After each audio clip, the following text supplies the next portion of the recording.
Nice to meet you again. So I'm Laura for the upcoming. Today we are with the actors Will, Madden and Lena Gora. I'm very happy to speak with you again about Erupcja. I will start with you, Lena. We talk about, your chemistry on the screen playing Nell, and it was very unique and amazing to discover that you didn't know each other before the movie. So how did you build that chemistry on the screen that it feels like you have been known each other for a long time? Oh, I appreciate that. Thank you. I mean, I kind of prefer that, and this, it's sort of like, do you have to murder your mother to know how to play that character, And I used to do that, I murder my mother a lot, to play that character. No, I'm kidding, of course, but it's that method approach where you have to really do something, or you have to spend months with people before, or you have to go travel the world and I don't know, whatever, to feel something. I just love to be in a place of my life where I don't need to do that and work with people that also don't need to do that. And we're just professionals and we can meet and in a spark of a second spark that ignite that spark, Charlie was a wonderful partner for that. Just so as Will. I mean, we also have met on set, and we were right there, right in that. Yeah, it was certainly like the idea of chemistry for me is really, when you say two actors have chemistry, it really just means the two actors are really listening to each other and just like letting things in and letting things out and sort of sharing. Oftentimes when the actors don't feel like they're having chemistry, it's like one of them is probably being a little selfish and kind of making it about them and not really taking in the moment, the present moment. And Charlie was just so professional and focused and open and available. She came out of her way in the middle of Brat Summer to come do our movie. She paused her life to come do this. So she was really willing to collaborate and be open with us. And So did you? So did I. My album didn't do as good as Brat, but no, I'm kidding. But the idea of, we were all really just like with each other. And I think that you see that on the screen, that we were really listening to one another and taking each other in, which is really just what acting is, Yeah, true. And Will, it's not your first time working with director Pete, right?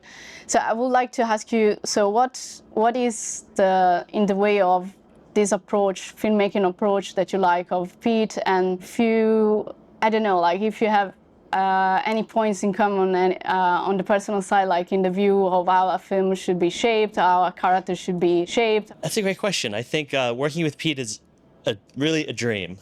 Every time I've done 3 films with him, we go to a different city somewhere in the world, and we, for 2 weeks, write a story together with the other actors, and we create it every day. We wake up, we write, and we shoot, and then we hang out, and then we go to bed. Next day, we write and we shoot. We do that for 10 days.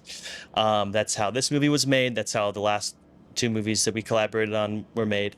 And so usually it's a rare thing to shoot chronologically as an actor. That helps you shoot in order. That's like, you could really be on the journey with the characters as they're evolving. You can evolve and learn. And also there's a sense of autonomy and real ownership as actors over our characters in a way that you also don't usually get, that you can really have ideas that are listened to and contribute with the dialogue and what the journey of the character is. So it's really collaborative, and Pete's part of his whole sort of ethos is to have fun. He really wants each shoot to be just fun and not get caught up in the crazy movie business of it all, but like, we're just going to be artists in a room like we were little kids doing a play.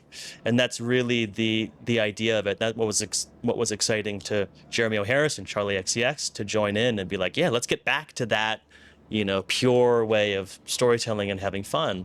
So it's just like a dream. It's like being back in acting school or being kids running around in the playground. It's really fun. Lena, what about, I mean, your character has to build herself in a way, because at the beginning of the story, it's like Nell, she's only the old flame. You portray the journey of Nell as she has to prove herself, so this is my life without Bethany. What do you think? I mean, in order to have also this subplot, or maybe of the star-crossed lovers, kinda, but not with the happy ending, of course. So what do you think love can shape our lives, and what we have to do when we have to shape our own in a world without it? Huge question.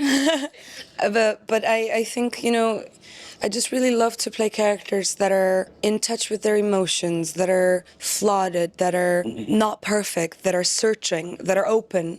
You know, she was in love with a woman, and then the woman had left, and then she stayed. And then, like you said, you have to reinvent yourself. You have to find you.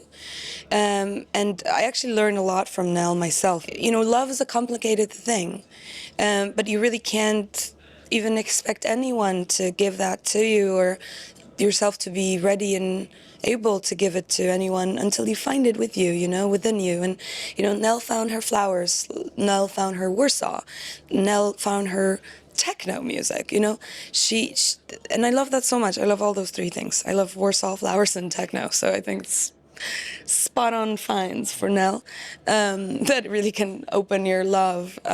We live in a world where we're really focused and sort of obsessed with finding that like counterpart, that love of your life, that person. Where there's dating apps, there's all that McDonald's way of finding it. McDonald's dating app. McDonald's burger, you know. Like, Yeah. Do you want a man with cheese? Do you want a man with French fries? You know, you can find that online, and a woman too, and every sex and stuff. That is scary to me, you know. And I myself am 35 now, and I'm enjoying single life and really falling in love with myself, with, you know, going on dates with myself, with playing music with myself, drinking wine on my own, with, you know, going to movies on my own. Oh my God, how fantastic is that to do? And I think I really hope a lot of more people will, even if they are in relationships, it's to find that love with yourself. It's just so fun to experience this life on your own. I live in New York now, and New York is such a potent city to be on a date with. So I really spend a lot of time on my own with New York. I go on dates with myself. I read books in bars, and I'm a little worried that if I get in a relationship, like, will I have to like spend a lot of time with like a person? We'll see.